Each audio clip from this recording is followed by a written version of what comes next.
IVM.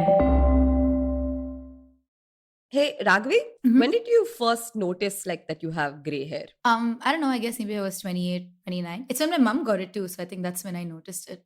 Why?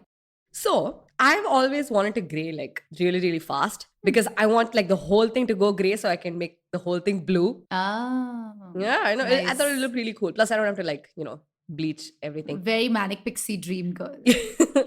But I just noticed that I have a couple of them now and they Mhm. all seem to be appearing only on one side. On one side. Okay. Mine is kind of all over my gray hair. Just one side might look cool actually. It's a pretty cool style. Yeah, it's a style. It's the style of exactly one person. And I don't want that. I think I'm going to bleach my hair.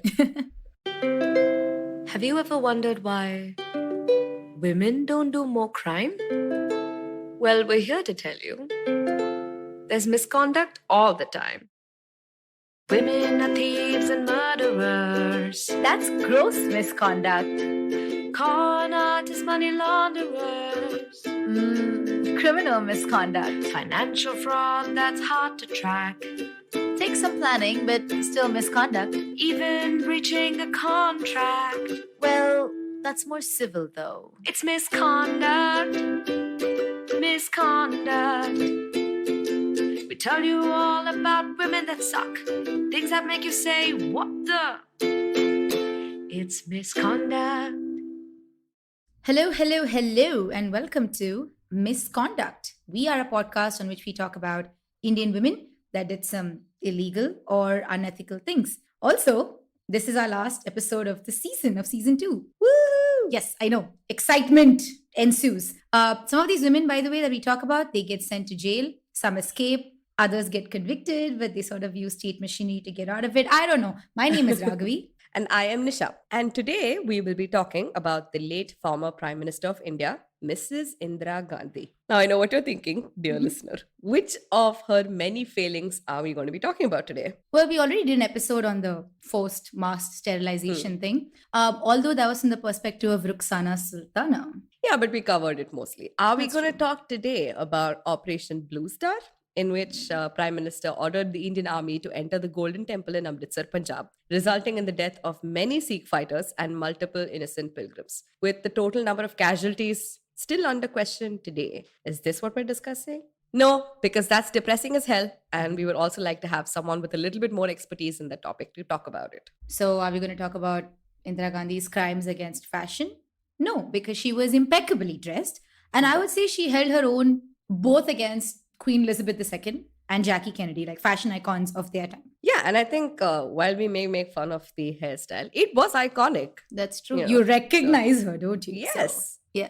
So, no, in this episode, we are going to be talking about electoral malpractices. Pew, pew, pew. Yeah, we brought out the air horns for you.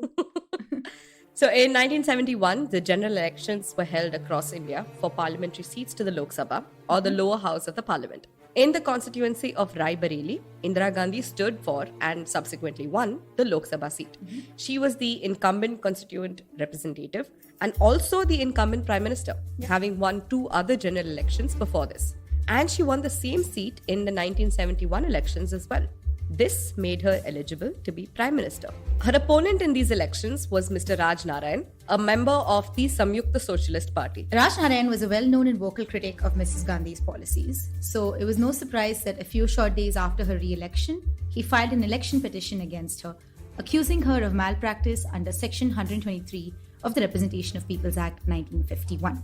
On 12 June 1975, the Allahabad High Court concurred with the accusations and proceeded to set aside Mrs. Gandhi's election results. So, Mrs. Gandhi was removed from her parliamentary seat. Additionally, she was disqualified from holding any Lok Sabha seats for the next 6 years. And when she was told this literally a day later, she imposed a national emergency that would last well into 1977.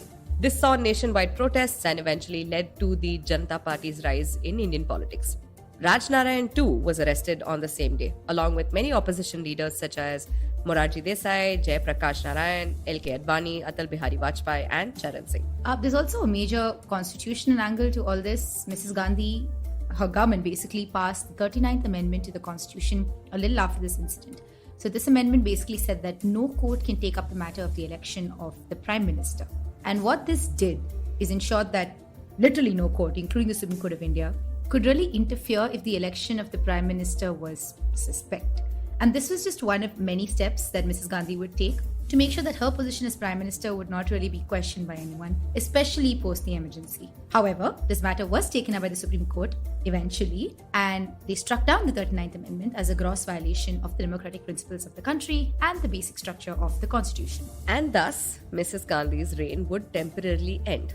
In 1977, after the emergency was lifted, the opposition political faction formed a coalition of parties called the Janata Party, which inflicted the Indian National Congress's first electoral defeat since Indian independence.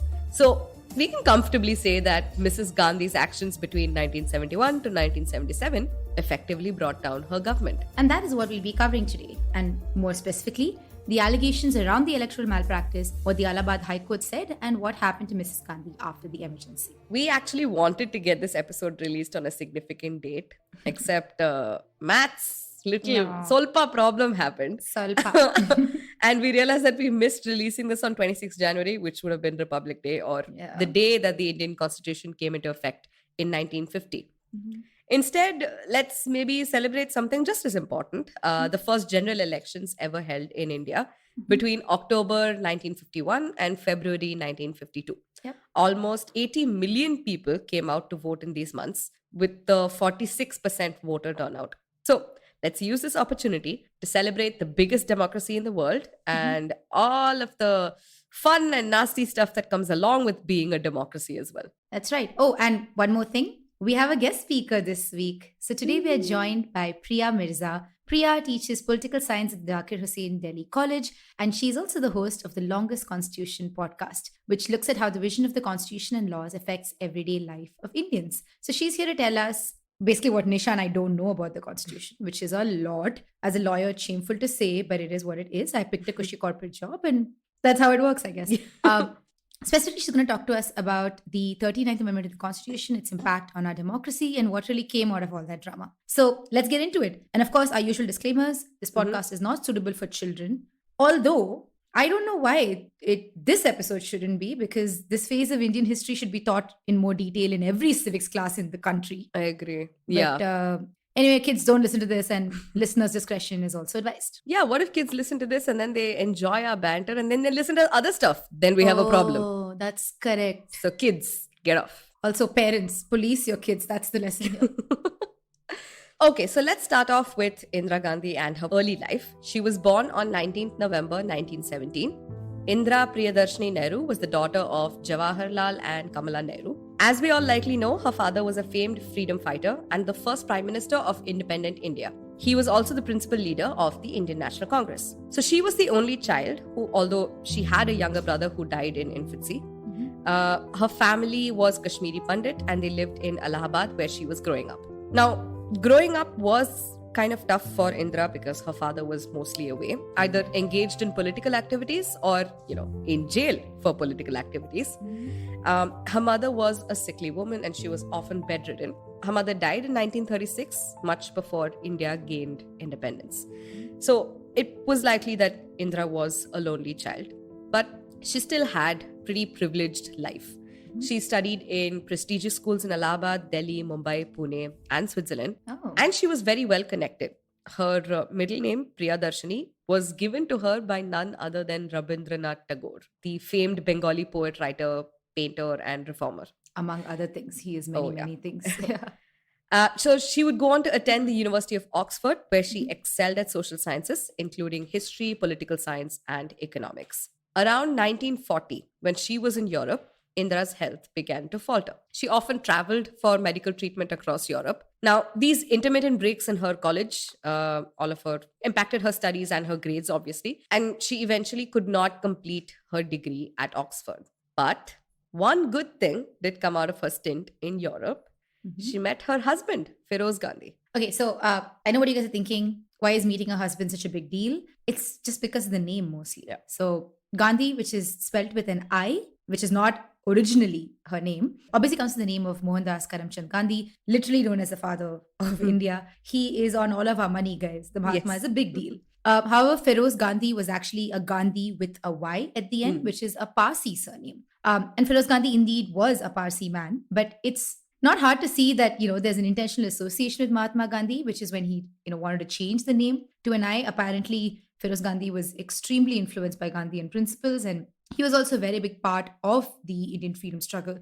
And that's kind of why his name became Feroz Gandhi with an I, and Indra picked up that name as well. Yeah, so actually, they had met the second time in London. They had met before when they were at Allahabad University. Right. But yeah, this was like a cute little, they had a meet cute in London. So, and that's when they hit it off. Indra and Feroz were married in 1942, and the couple would go on to have two sons, Rajiv, born 1944, and Sanjay, born 1946. Now, Indira Gandhi wasn't super politically active in her youth, but she was surrounded by politically powerful men. So she would likely be the only female presence among the entire lot. So in the 1950s, as her father settled into the role of India's first prime minister, Indira began to serve unofficially as his personal assistant. Oh, this is giving heavy, like, Trump and Ivanka vibes. Ew, yeah, but not gross. Oh, yeah. Trump and Ivanka is gross. Yes. This is a lot more clearly Wholesome? Yeah, I actually think it is. I think he really tried to mentor her as much as he could. So that was pretty cool. In 1964, Jawaharlal Nehru passed away, and that's when Indra started shining.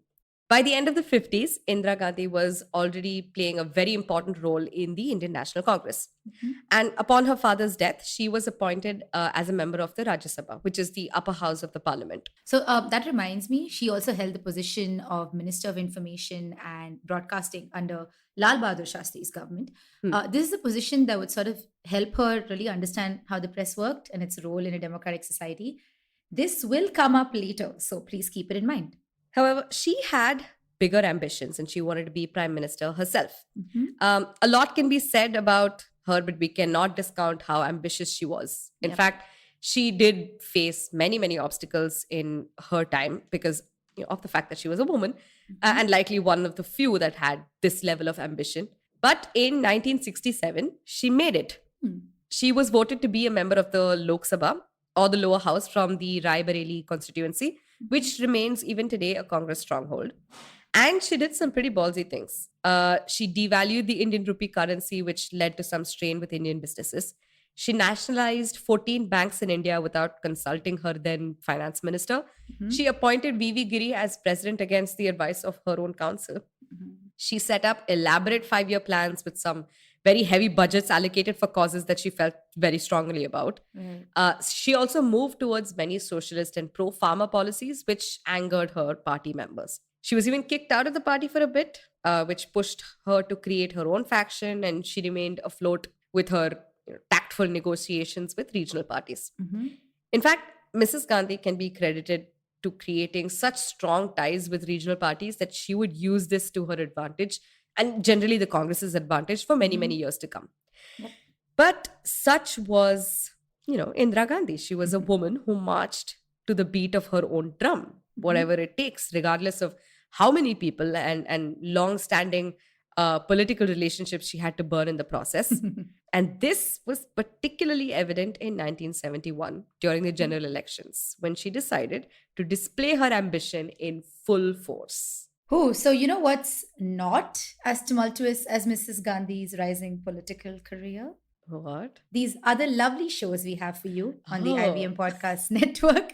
Let's take a quick break now, and when we get back, we will talk about what the hell went down between 1971 to 1977.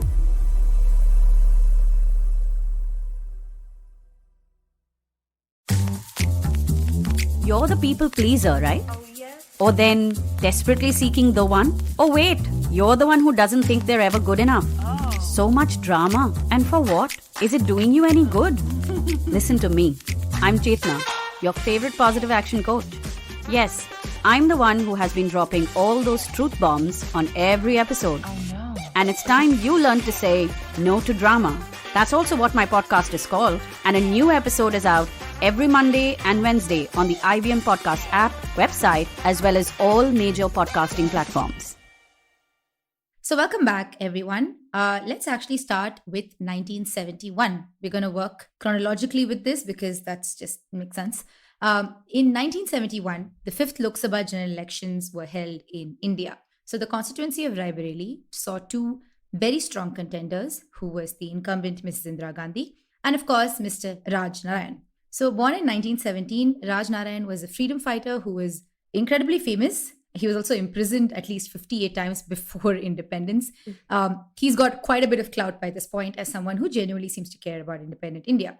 After independence, he joined the Socialist Party, later came to be known as the Samyukta Socialist Party. And primarily, they were in opposition to the Congress for quite a few years. The party didn't do too well in the initial elections because, as we know, the Congress remained in power.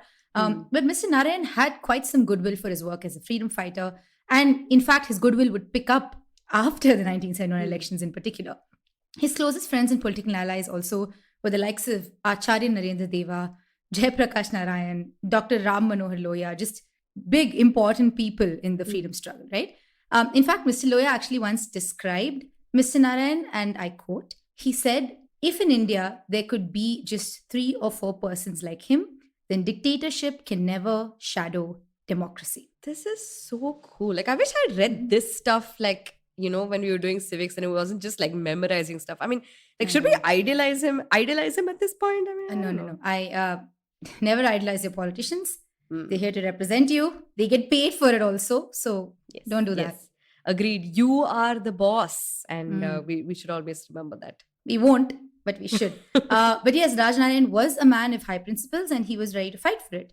So in the 1971 elections, Mrs. Gandhi won the seat from Rae Baraeli with 66.35% of the total votes. Mr. Narain of the Samyukta Socialist Party only got 25.88% of the total votes.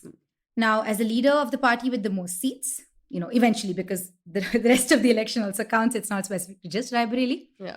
Mrs. Gandhi went on to become Prime Minister again.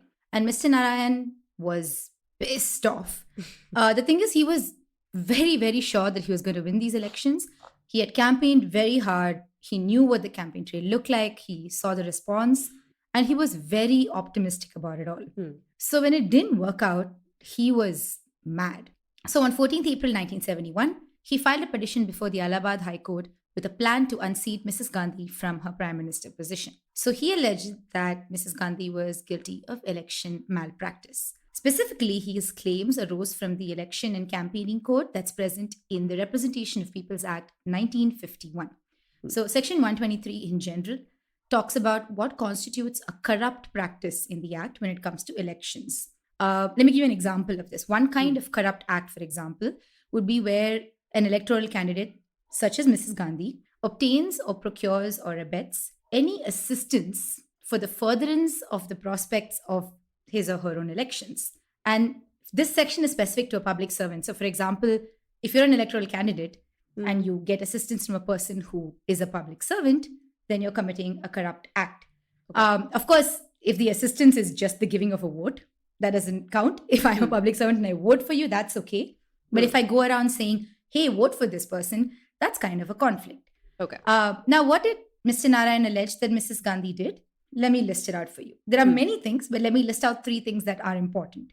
1, he said that she used government funds that she had access to fund her electoral campaign. Giuseppe. That's not cool. It's really not. Second, he said that she pursued government officials to use their position to influence the elections, specifically one Mr. Yashpal Kapoor, who was appointed as her political secretary and election agent, while he still held a position of public office with the PMO. Yep, that right there sounds like a conflict of interest. Yep. Third, and this is my favorite, he said that she influenced voters by providing them with stuff like quilts and blankets and dhotis and even liquor. Wait. That is not legal? Please hold while I go hide some of the stuff in my kitchen. Just the giving away of it. But one other thing that he said was that she used the Uttar Pradesh State Police to build a dais for her rally. Which, I mean, you know what? If you have the resources, I guess. The other thing apparently... No, no, you're right. Yeah, no, don't do it. The other thing was that she used electricity from the State Department for her rallies without paying for it. So now this case took a really long time to be decided. The hearings actually commenced on 15 July 1971, and the final decision was delivered on 12th June 1975. And there were also many obstacles along the way. I'm going to really summarize this because it's 4 years, guys. So at one point, Mr. Narain requested Mrs. Gandhi to depose before the court. And she delayed it quite a bit before she finally appeared. And she would be the first and only Prime Minister to ever depose before a court for election malpractice. Wow, what an upstanding achievement. I know. At a later point, Mr. Narain also tried to push Mrs. Gandhi into handing over certain finance-related documents of her party to the court, specifically to prove these election malpractices. However, Justice B.N. Lokar of the Allahabad High Court rejected this request to the point that Mr. Narain had to then go to the Supreme Court and have a 3-judge bench hear his appeal.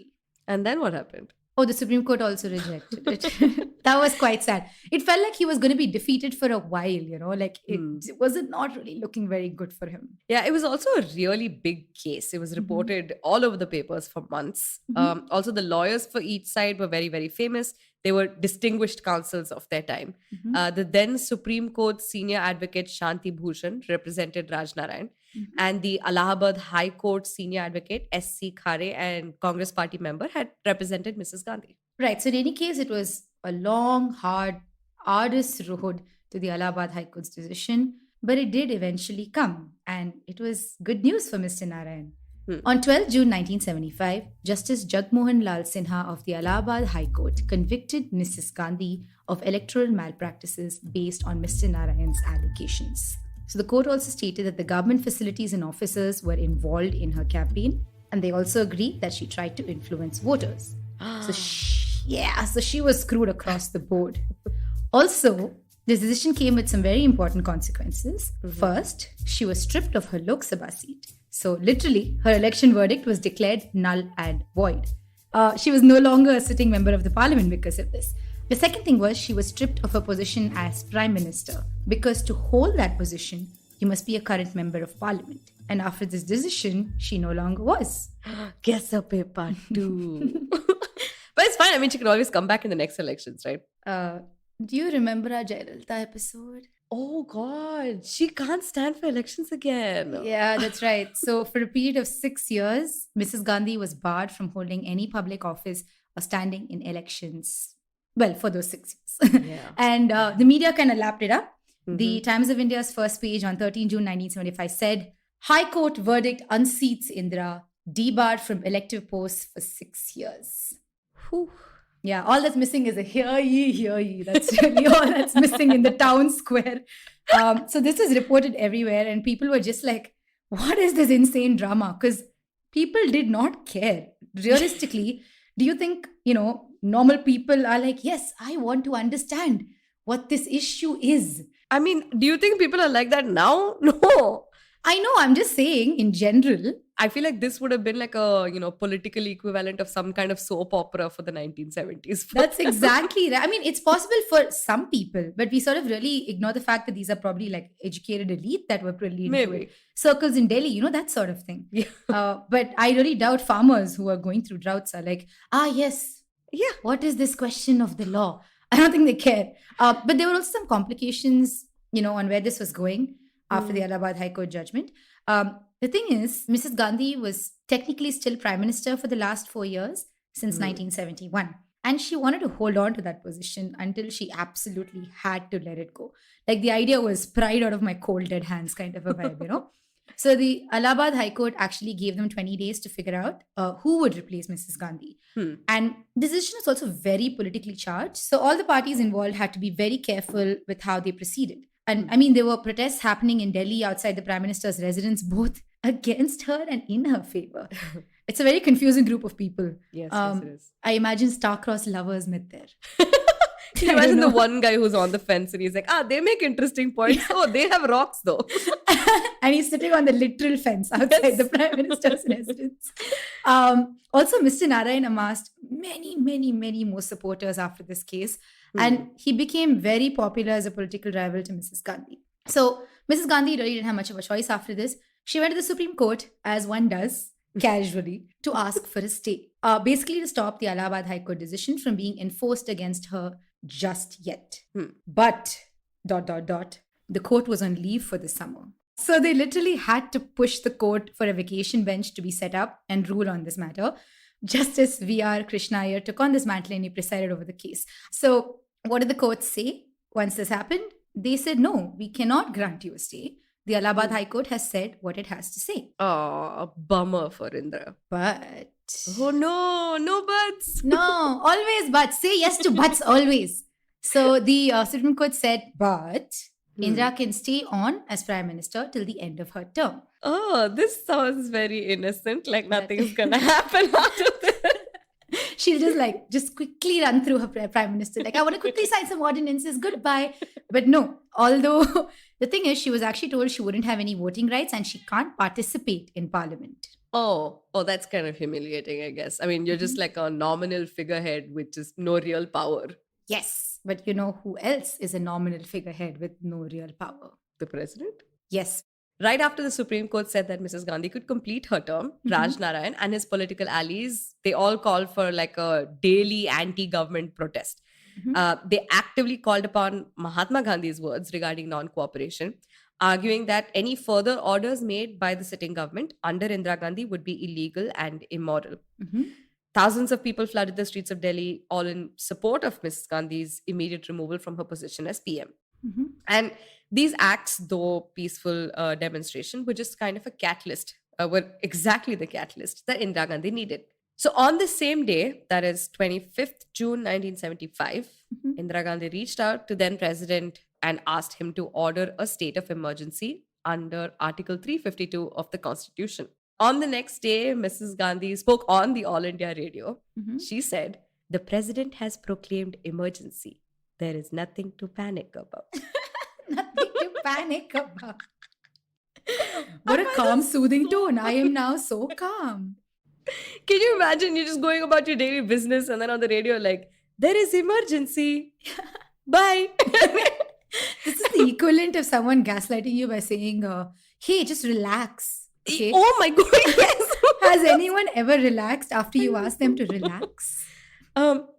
She also said, and I don't know if she let this slip or she actually wanted to say it, but she said, "There has been deep and widespread conspiracy which has been brewing ever since I began to introduce certain progressive measures of benefit to the common man and woman of India." Wow. Do you feel more calm now? Yeah, I'm better. Somehow my heart just stopped. That's how calm I am. And thus, a swift darkness spread over democracy in India as the first and only national emergency was called by the president. The order gave the Prime Minister a series of unrivaled powers. One, she could rule by decree without any repercussions. You want ice cream on a hot Sunday evening? Bam! I rule that ice cream is outlawed. Two, she could call off all elections. You want to elect a representative who will get your streets roads fixed? Bam! Your roads are now ashes. Three, civil liberties were suspended. You want to protest peacefully? Oh, that seems like, no, shut up. You want to make sure your kids don't have to work in a mine? No, how dare you? We need child labor. You want to have a livelihood and gainful employment? No, from now on, you will wash my car for no pay. Is that slavery? Well, slavery is legal. Suck it. God. And lastly, this one hits me particularly. Do you want your fourth estate, your local and national press agency to thrive, shape, and actively and passively inform all aspects of social, political, economic, and cultural life? Well, screw you. I am shutting down all the printing presses. The only paper you now get is a palm leaf, and the only pen that you can write with is your own blood. That's it. Whoa. Bro, are you okay? No, I'm not okay. The emergency was a 2-year-long black mark on our democratic history, right? Just less than 3 decades prior to this, we fought so hard to get the country to be ours again. And yes, we were divided and ruled for centuries, but the idea of a country where all men and women and children could be free and equal, as difficult as it is to achieve that, the idea was more than enough to spark the revolution. I mean, both the violent ones and the non-violent ones. Indira Gandhi essentially established a police state, and she closed off the country's borders, suspended civil liberties, and constitutionally guaranteed fundamental rights, including your elections. She censored the press. She had her political rivals sent to jail, and she casually violated just about any human rights that you could possibly ever think of. And the most important part of this was how the press was treated. In the months that followed the proclamation, the government laid out some guidelines on how to critique the government, so to speak. One such rule said, where news is plainly dangerous, newspapers will assist the chief press advisor by suppressing it themselves. Where doubts exist, reference may and should be made to the nearest press advisor. You just described censorship, but it was in such a soothing voice. Yes, that's what I was hoping would happen. When I say it in a calm voice, do you feel like doing it? Yes. No. And those that did not follow it were sent to jail, because you can do that in an emergency. Of course. Foreign media was barred from even entering the country, let alone being able to report on-ground stories regarding the suspension of constitutional rights. Apparently, journalists from the Times of London, Washington Post, Los Angeles Times were all deported. Guardian and The Economist correspondents flew back to UK after receiving threats of physical harm. Many major publications of the time were essentially forced to kneel. This included Himmat, Janta Frontier, Sadhana, and Swarajya. Two newspapers managed to sort of protest, the Indian Express and the Statesman. They both purposely left their editorial pages completely blank. According to the Home Ministry's own record, almost 7,000 journalists and media personnel were arrested. Whoa. Also, 3 major laws were passed in February 1976. One was to censor objectionable materials, one to censor reporting of parliamentary proceedings, and one that dissolved the Press Council of India. The Press Council, the regulatory watchdog that is supposed to be the guardian of free press, they shut it down. Yikes, when you put all of this together, it's a little scary. jarring. Yeah, and also this was the time, if we really think about it, is when, the other opposition party folks really took notice of how badly the country was being treated. It doesn't really even matter if they subscribe to, policies of free democratic process. Yeah. This was just a great opportunity for them to show that even if they were vaguely moderate, they would do better than the Congress, So post the emergency, we'd actually see the rise of the Janata Party, which is now partly molded itself into the BJP, or the Bharatiya Janata Party, which is the national ruling party since 2014. After the emergency also, the opposition parties sort of banded together to undo a lot of the damage caused by Mrs. Gandhi's government, including repealing several unconstitutional ordinances and laws. I want to point out one more thing. The Union Cabinet and the Parliament had no say in imposing the emergency. In fact, many opposition leaders were actively arrested and jailed on the notion that some sort of a rebellion would otherwise be incited.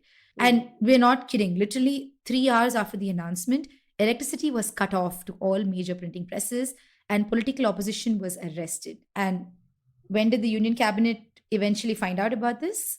Literally the morning after, just before Mrs. Gandhi went on the All India radio. And all the cabinet could do after that was ratify the proclamation without any opposition. Yeah, the only solace that we can get from this is that, Mrs. Gandhi was still convicted of electoral malpractice. So hopefully she has to carry that mark forever. I'm really sorry. So the decision of the Allahabad High Court convicting Indira Gandhi was actually overturned by the Supreme Court on 7th November 1976. While the emergency was in force? While the emergency was in force. But that's not fair. Yeah. You know what is fair though? What?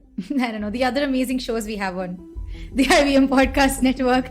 I'm sorry, let's take a little break here and we'll see you after the break.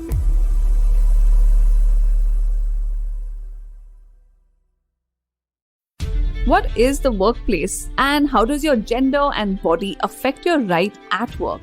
Hey, I'm Priya Mirza, and on the Longest Constitution podcast, we critically examine the vision of the Indian Constitution and laws. In season 1, we looked at sex, gender, sexuality in India, and the landmark judgments which transformed our rights as citizens in this country. In season 2, we discussed the laws which shape the workplace and examine how ability, competence, and merit impact us, and much more.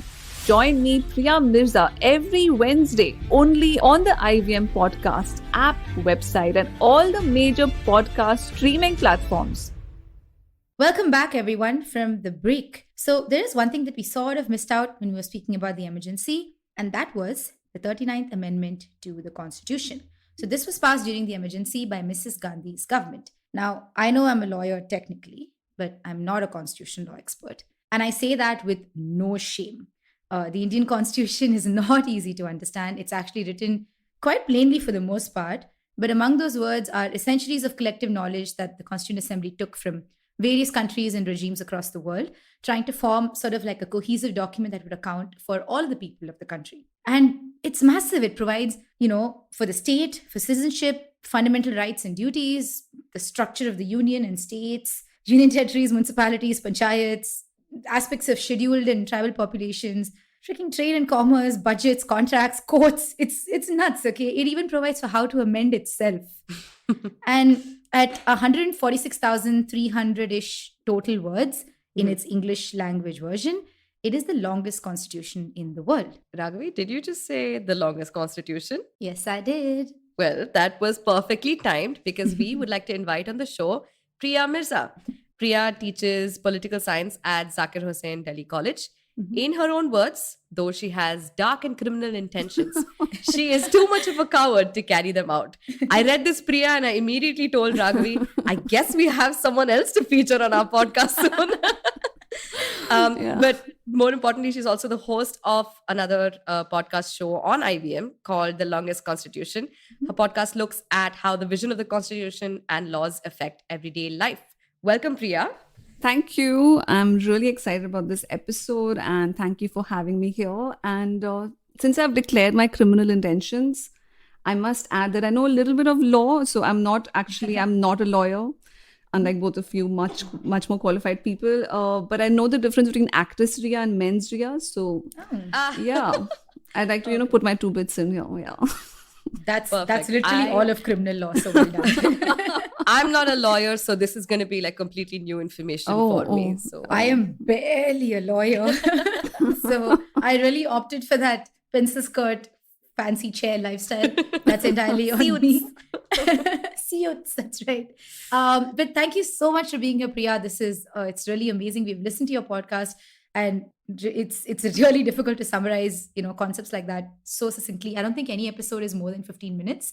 Yeah, that's right. It's really short. Yeah. It is. And that's perfect because I don't think constitutional concepts especially can really take that much time for the layman. So that's actually really, really great.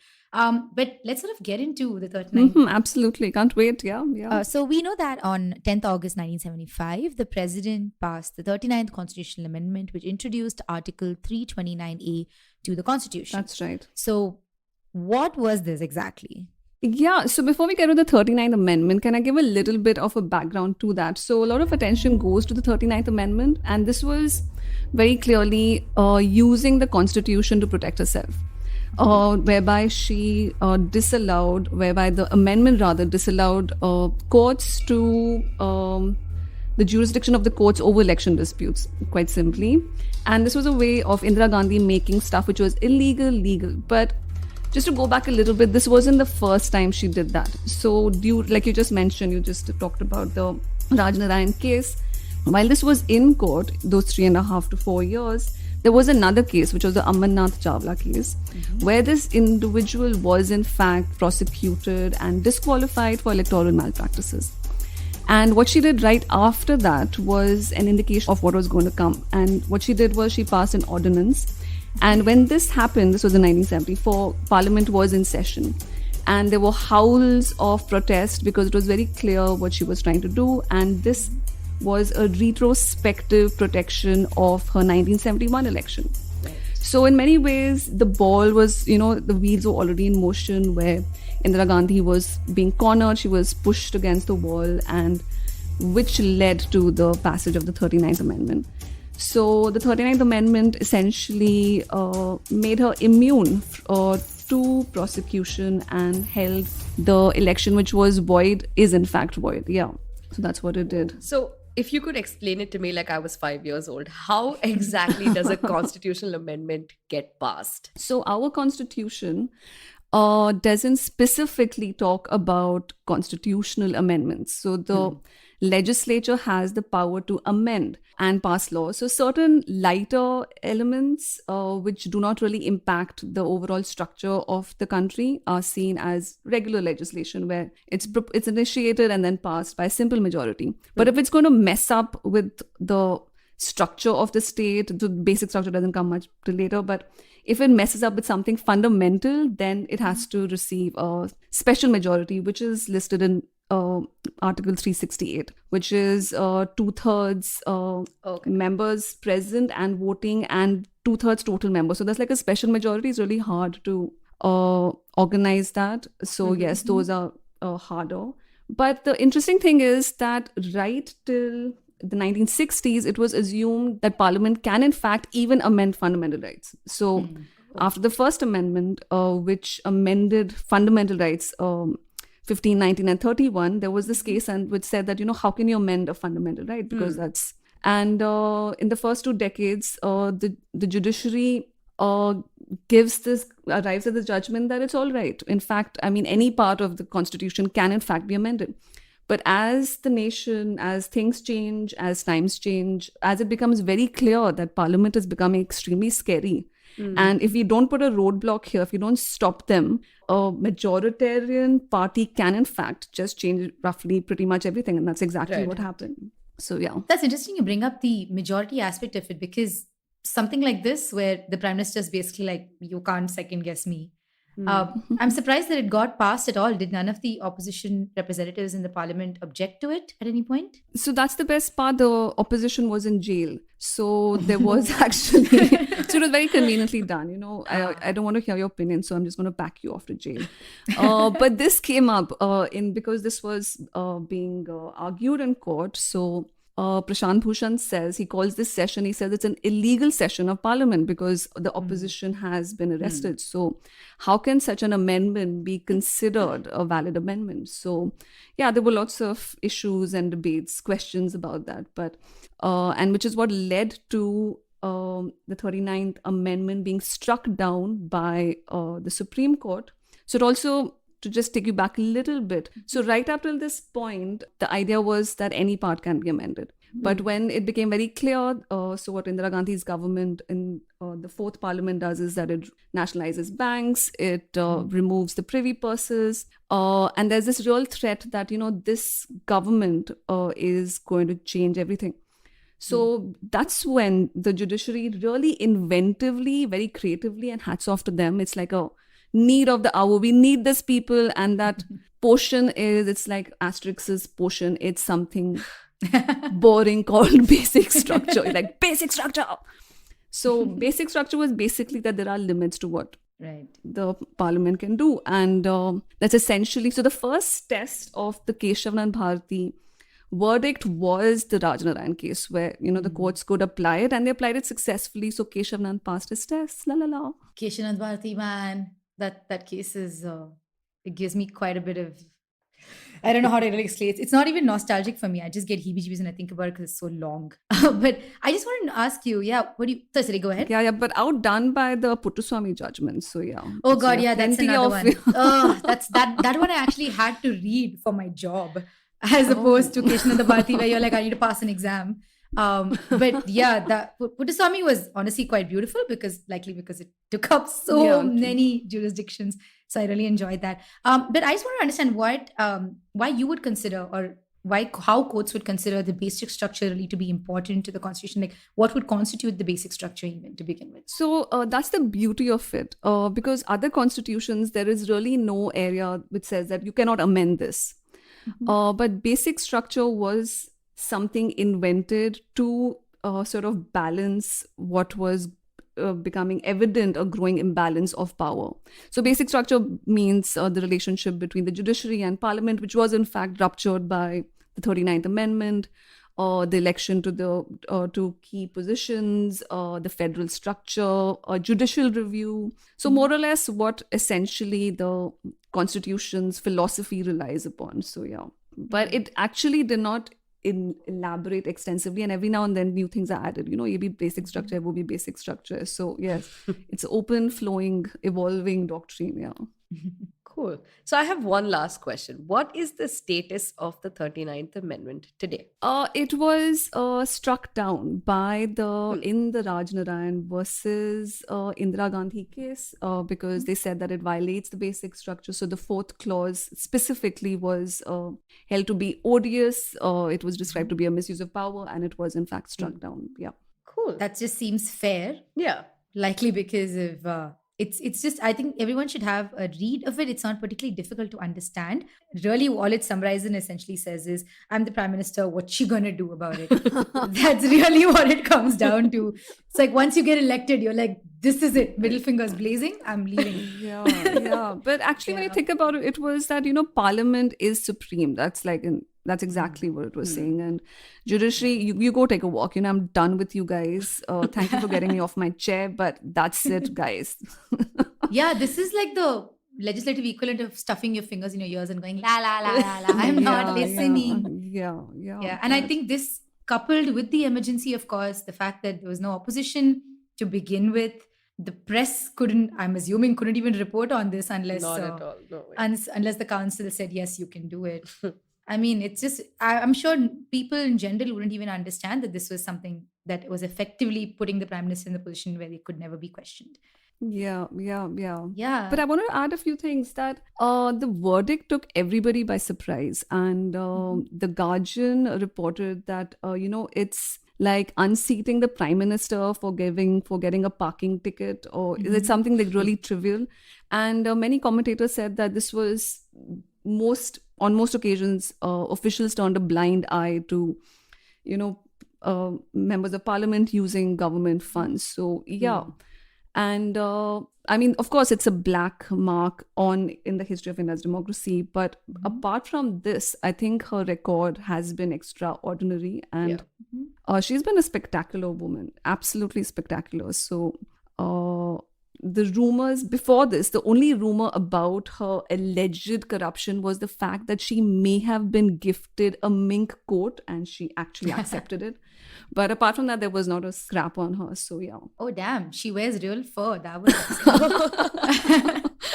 Yeah, I think a lot of times the people that we talk about on the show, Raghavi and I constantly are like, okay, yes, we know that there were terrible things done, but there were also some of these things that we are kind of like, hey, that's kind of cool. I mean, she was first woman prime minister after all, which is something that we still hold. Like, there are a lot of countries that still don't have women at such high positions. We haven't had a second one soon. Yeah. But I think to me, she really demonstrated what political determination is. And I think she surprised everybody. I don't think people supported her initially because they thought they could manipulate her. But she was like, I'm going to manipulate you. Aha, suckers. That's what happens when you underestimate a woman. Yo. What a beautiful... We keep saying this is not a feminist podcast. Actually, we never say that. But oh, it's not? No, it really is. 100% is. Our idea is if we say, oh, sometimes women suck, then non-feminists would also be like, hey, I want to listen to this podcast. And then we'll corner the entire market, feminists and people who hate women. So, but I'm so grateful. I'm very grateful. And I'm going to tell my students to listen to this show because when I teach feminism, I constantly get these, but ma'am, women are soft and sweet. They're like, you look at these criminals, guys. Yes. So, yes, I think it's so refreshing to find women serial killers, criminals. Oh, I can sleep in peace now. Because they'll never get you. Hopefully. Also, if you guys would like to find Priya or her podcast, which is The Longest Constitution, it's available on IVM Podcast Network and just about any other platform that you want to look for. If you want to find her on Instagram, her handle is The Longest Constitution. She's super active there. That's where, we chatted quickly before. Yes. And we're also fangirls now. So I'm guessing we are going to follow her. Please do follow as well. Again, thank you so much, Priya, for joining us. Thank you so much. So let's actually quickly figure out what happened after the emergency, because eventually it ended. We're currently not in a state of emergency as far as I know. Oh my God, we aren't? So in 1977, after the emergency was finally gotten rid of, fresh general elections were held to constitute the 6th Lok Sabha.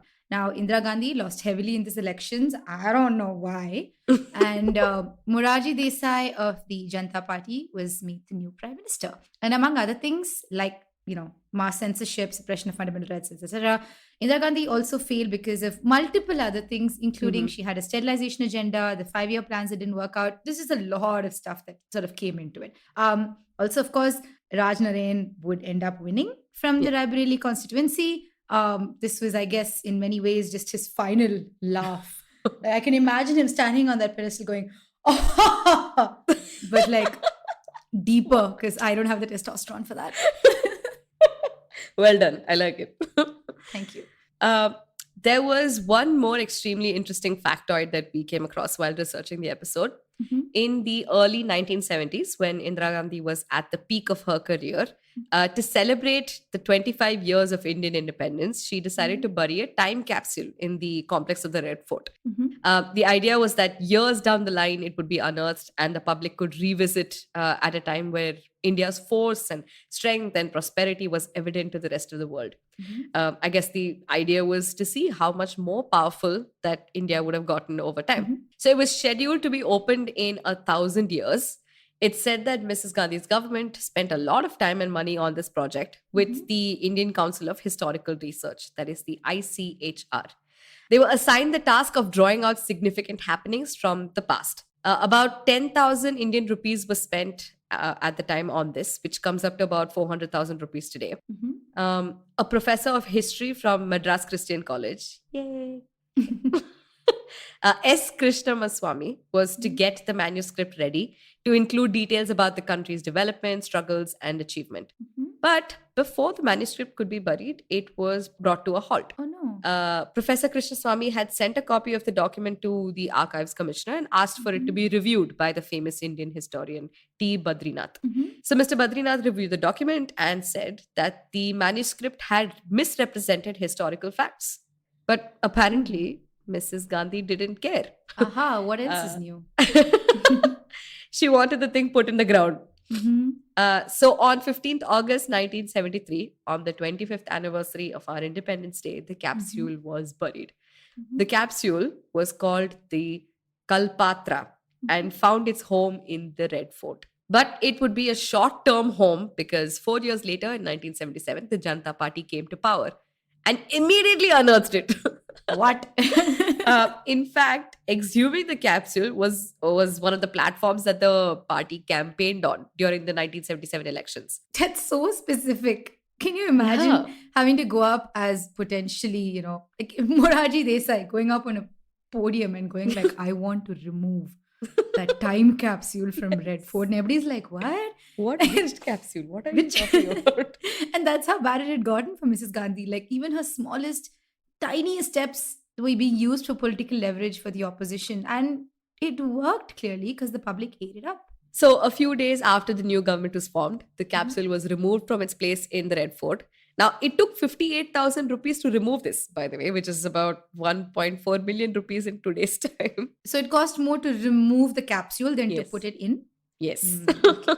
But the government and the people at the time, they found this acceptable. So that's just how much they all hated Indira Gandhi. I guess. The worst part is the contents of the Kalpatra. It seems to have vanished after this. I mean, they might be in like the government archives. We just maybe don't know. Maybe, but if they are, then just release them. Damn it, they belong to the people.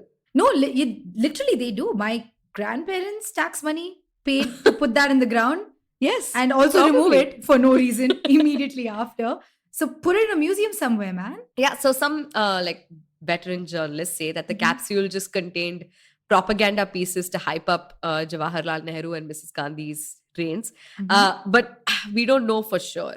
Dude, I would love to read a piece of propaganda. 100%. Directly overseen by Mrs. Gandhi. She was, I mean, as much as we've like really shit on her this episode, she is a smart, shrewd, powerful woman. And, I've always wanted to see how truly narcissistic she could be. We don't see that because obviously her PR was very carefully coordinated. But I knew she had it in her, man. I just want to read it. I want to read that narcissism in her own words. I know. Also, her PR was, sure, you go to jail. That's true.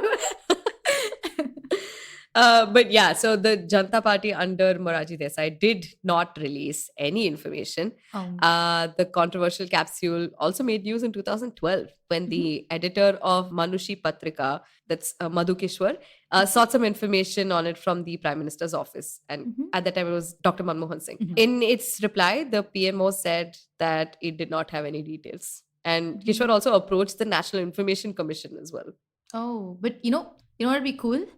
If every single government ever formed put together a time capsule of their own and it just became a tradition that you could unearth every 50 years. There would be so much stuff in our ground. Oh, that's true. Imagine desecrating the Red Fort. Just to we need to break up this whole wing. It's many, many decades old. I want to put a time capsule. Yes. I wanted to put a small, tiny note that says, "You did it, buddy." Okay, but we are digressing though. Yes, sorry. What have we learned from this episode? Mm-hmm. Not much, apart from the portion with Priya in it. That's true. We've come to understand that Indira Gandhi, for all of her beauty and brains, was in many ways, she considered herself the true successor of India's political future. Mm-hmm. We believe that as a leader of Republic India, she felt she essentially owned it. Especially considering her family's origins and, of course, her father's own role in the formation of our republic. Mm-hmm. Maybe she felt like India was her birthright. I mean, I guess that's what I would feel too if anyone told me all my life that my father was super important for India and became the Prime Minister. Or, I don't know, maybe I wouldn't feel that because I am not a raging narcissist. That's fair. Have you gotten a professional opinion though? Shh. You'll go to jail. In any case, this was the agenda that Mrs. Gandhi came with. Mm-hmm. And if you think that it ends with her political downfall in 1977, well, think again. We just sowed the seeds for a sequel. But before that sequel, I think we need to quickly recap the last episode of our season, and let's do it musically. Nisha? Let's go.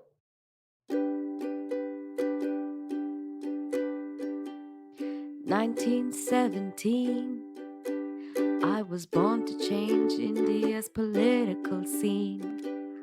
1942, found the perfect way to say that I'm a Gandhi too.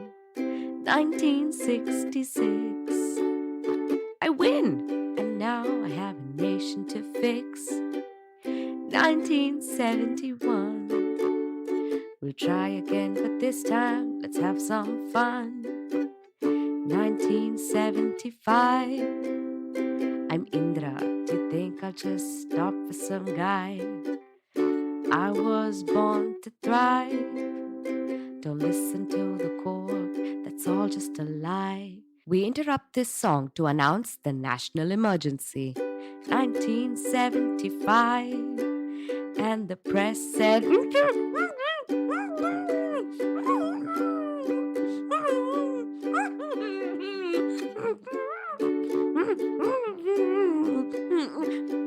look, it's 1977. I guess we'll just have to hold a new election. Sure, I didn't win, but believe me, the worst is yet to begin. And that was interesting to say the least. But guys, it's been 2 seasons and you've stuck with us so far. It's insane. It's particularly insane this season because I think it really picked up. In the I think sometime around November, it sort of really picked up. Yeah, and we've had a lot of people engaging with us this time, just like talking to us about their favorite episodes, what they liked, what they didn't like, how we can, and reviewing us. We have so many reviews. It's so nice. It's so lovely. It's so humbling almost. Yeah, and we've got reviews on Apple Podcasts, Audible. Spotify finally managed to allow us to rate things, so you got it there too. If you guys still haven't reviewed us, please go ahead. Our links are in our Insta bios. Yes. And you can find us on Instagram. Please talk to us. We sound like lonely people, but please talk to us. You can catch me at my handle. That's just.nishful.thinking. And my Instagram handle is @ragi.dosai. It's also in the description of each of our episodes. Also, thank you everyone. We really have no other words to say. 2 whole seasons. It's been quite nuts. We're going to take a long break for our mental health. I haven't slept in many moons. Disgusting. But yes. Also, I need a break from Nisha. Nisha needs a break from me. I think our friendship will effectively go on a hiatus as well for the next 4 weeks. And that is just how it must be. Yes, and we will see you on the next season of Misconduct. See you guys.